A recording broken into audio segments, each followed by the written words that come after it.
Hello everyone, this is Devendra Sharma and welcome to my channel DRMTD। दोस्तों, आज है अपने क्वेश्चन नंबर 9 चैप्टर सेकंड के अंदर एक्सरसाइज 2.2, जिसके अंदर अपने सेकंड लास्ट क्वेश्चन बचा हुआ है। दोस्तों, क्वेश्चन नंबर 9 देखो, इसके अंदर हमें वेरिएबल क्या दे रखा है, z वेरिएबल दे रखा है, यानी हमें z की वैल्यू फाइंड करनी है। और इसके अंदर भी दोस्तों हमें ब्रैकेट्स दिए हुए हैं। तो सबसे पहले हम क्या करेंगे, जो भी नंबर्स है उनको ब्रैकेट से मल्टीप्लाई करेंगे ताकि ब्रैकेट्स रिमूव हो जाए, और उसके बाद में हम z की वैल्यू क्या करेंगे, फाइंड करेंगे। ठीक है, तो देखो सॉल्व करते हैं। अपने जो क्वेश्चन नंबर 9 है उसके अंदर देखिए 3 bracket 5z - 7 -2 bracket 9z - 11 equals to 4 bracket 8z - 13 and -17। तो इसके अंदर देखो 3 ब्रैकेट दे रखे हैं और ब्रैकेट के बाद 3 है, ब्रैकेट के बाद -2 है और ब्रैकेट के बाद 4 है। तो हम क्या करेंगे, इन सबको ब्रैकेट से मल्टीप्लाई करेंगे। अब 3 5z से मल्टीप्लाई होगा तो 15z आएगा, माइनस अपनी जगह पर 3 7 जा 21, -2 पूरे ब्रैकेट से मल्टीप्लाई होगा, -2 9 से मल्टीप्लाई होगा तो माइनस का 18z, और -2 -11 से मल्टीप्लाई होगा तो प्लस का 22, 4 मल्टीप्लाई होगा 4 8 जा 32z, माइनस अपनी जगह पर 4 13 से मल्टीप्लाई होगा तो दोस्तों 52 आएगा and -17 as it is. Yes और नो। अब देखिए 15z अपनी जगह पर, माइनस का 18z अपनी जगह पर। ठीक है, हम एक काम करते हैं, जो ये 32z ये जो वेरिएबल टर्म है उसको हम लेफ्ट में लेके आएंगे, हमें भी पता है। अब हम वेरिएबल टर्म को एक साइड में करेंगे और कांस्टेंट टर्म को एक साइड में करेंगे, तो 32z लेफ्ट में आएगा तो माइनस का 32z हो जाएगा। ठीक है दोस्तों, इक्वल्स टू राइट में क्या है, -52 है, -17 है, और हम एक काम करेंगे -21 राइट में आएगा तो प्लस का 21 हो जाएगा, और जो अपने प्लस के 22 है ये लेफ्ट में राइट में आएंगे तो माइनस का 22 हो जाएगा। ठीक है ना। तो हमने वेरिएबल टर्म को एक साइड में कर दिया और हमने कांस्टेंट टर्म को एक साइड में कर दिया। अब देखिए 15z में एज इट इज रखता हूं, मुझे यहां पर दिखाई दे रहा है 18z नेगेटिव में है और 32z भी अपने नेगेटिव में है।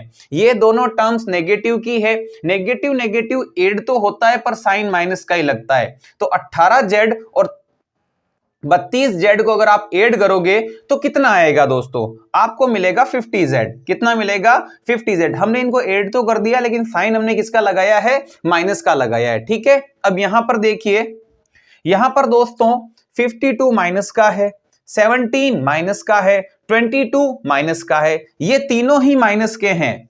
तो हम एक काम करते हैं, इन तीनों को ऐड तो कर देते हैं लेकिन साइन इसके लिए क्या लगेगा, माइनस का ही लगेगा। ठीक है दोस्तों, जब आप 52 को 17 को और 22 को ऐड करोगे तो कितना ऑब्टेंड होगा, 91। कितना ऑब्टेंड होगा दोस्तों, 91 ऑब्टेंड होगा। और आपको दिख रहा है +21, इसको हम एज इट इज रखते हैं। अब यहां पर देखिए दोस्तों 15z - 50z, अब जाहिर सी बात है 50z में से ही 15z माइनस होगा, और 50z माइनस का है तो आंसर भी किस में आएगा, माइनस में। जिसमें से आप माइनस कर रहे हो उसके साइन को ही लिखा जाता है। भाई 15z में से हम अपने क्या लिखा हुआ है, 15z - 50z, हमें भी पता है 15z में से तो 50z माइनस होगा नहीं, 50z में से 15z माइनस होगा, और 50z जो है माइनस का है तो आंसर भी किस में आएगा, माइनस में। और 50z में से 15z अगर आप माइनस करोगे तो आपको कितना ऑब्टेंड होगा दोस्तों, 35z। कितना ऑब्टेंड होगा, 35z। अब यहां पर देखिए दोस्तों, एक नेगेटिव का है और एक पॉजिटिव का है, सब्ट्रैक्शन होगा। 91 में से ही 21 माइनस होगा और 91 फिर से माइनस का है तो आंसर भी किस में आएगा, माइनस में आएगा। 91 में से 21 माइनस करोगे तो 70 मिलेगा। यस और नो। अब देखिए हमें तो z की वैल्यू निकालनी है, तो हम एक काम करते हैं, जो माइनस का 35 इसके मल्टीप्लाई में है उधर भेजेंगे तो डिवाइड में हो जाएगा माइनस का 35। हम सब जानते हैं इनके बीच में हमेशा मल्टीप्लाई का साइन होता है, तो माइनस के 35 मल्टीप्लाई से राइट में गए तो डिवाइड में हो गए, माइनस से माइनस कट गया, 35 की टेबल में ये 2 टाइम्स में आता है, यानी हमें जो वेरिएबल है z उसकी वैल्यू क्या ऑब्टेंड हुई, 2। आप इसको नोट कीजिए, फिर हम लास्ट क्वेश्चन सॉल्व करते हैं। नेक्स्ट है दोस्तों अपने क्वेश्चन नंबर 10।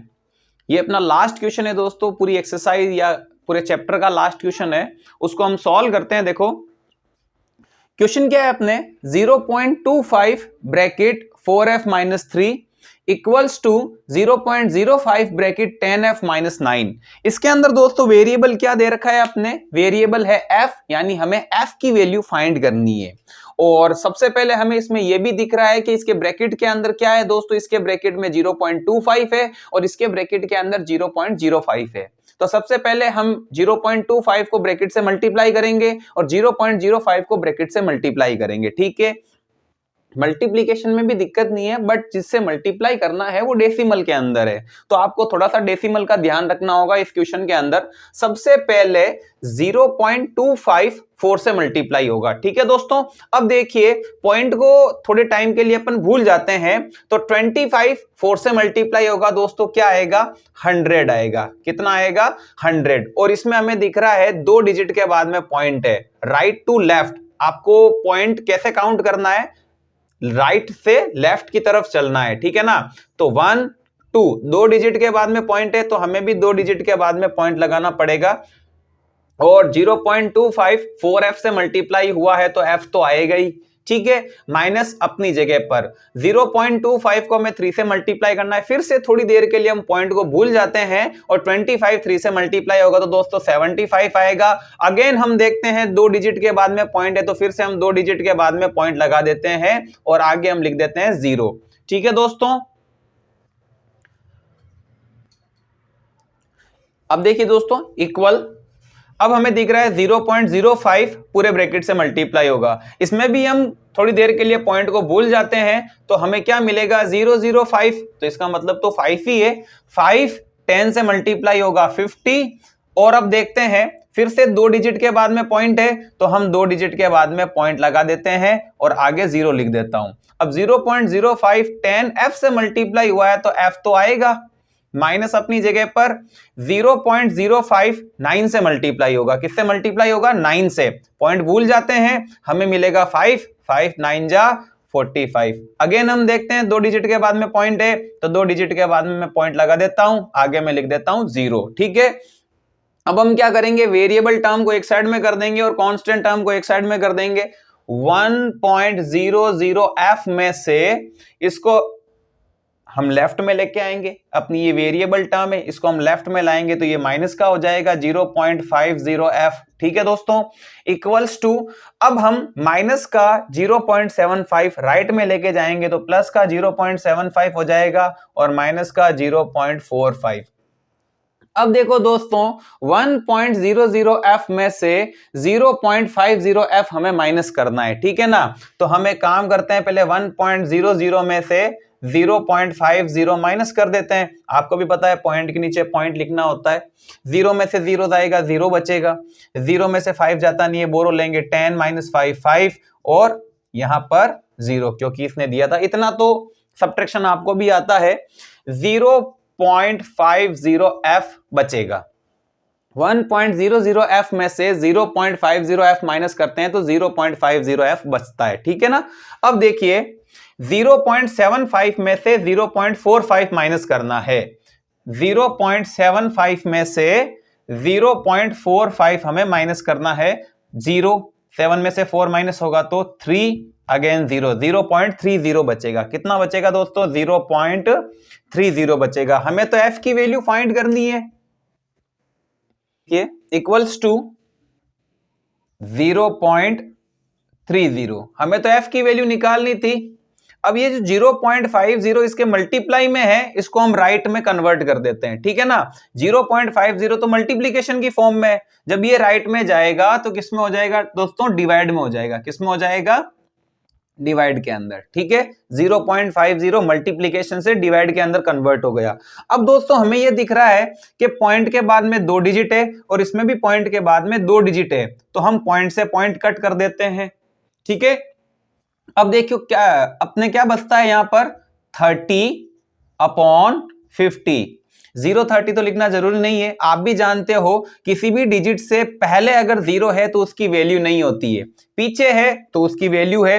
पॉइंट तो कट चुका है, हमारे क्या बचा, 30/50। एक 0 से एक 0 कट गया। ठीक है दोस्तों, एक 0 से एक 0 कैंसिल हो गया। या फिर आपको इस तरीके से कट करना है इसको, आप इन दोनों को 5 से कट कर दीजिए। किसकी टेबल से कट कर दो दोस्तों? 5 की टेबल से। 5 6 जा 30 और 5 10 जा 50। क्या बचेगा? 6/10। और 10 से डिवाइड करना और भी ज्यादा इजी होता है। कैसे? नीचे 0 है, एक डिजिट के बाद में आपको पॉइंट लगाना है। ठीक है, जब भी आप 10 से डिवाइड करते हो, 100 से डिवाइड करते हो, 1000 से डिवाइड करते हो, तो उसमें डिवाइड करना इजी होता है। जितने जीरो होते हैं उतने डिजिट के बाद में पॉइंट लगा दो। एक डिजिट है तो एक डिजिट के लेफ्ट में पॉइंट लगा दो, आंसर आएगा आपके 0.6। ठीक है, तो इसी के साथ दोस्तों आपका क्वेश्चन नंबर 10 कंप्लीट होता है और आपका सेकंड चैप्टर भी कंप्लीट होता है। नेक्स्ट वीडियो के अंदर अपन चैप्टर 3 के साथ मिलेंगे। तब तक के लिए थैंक यू फॉर वॉचिंग।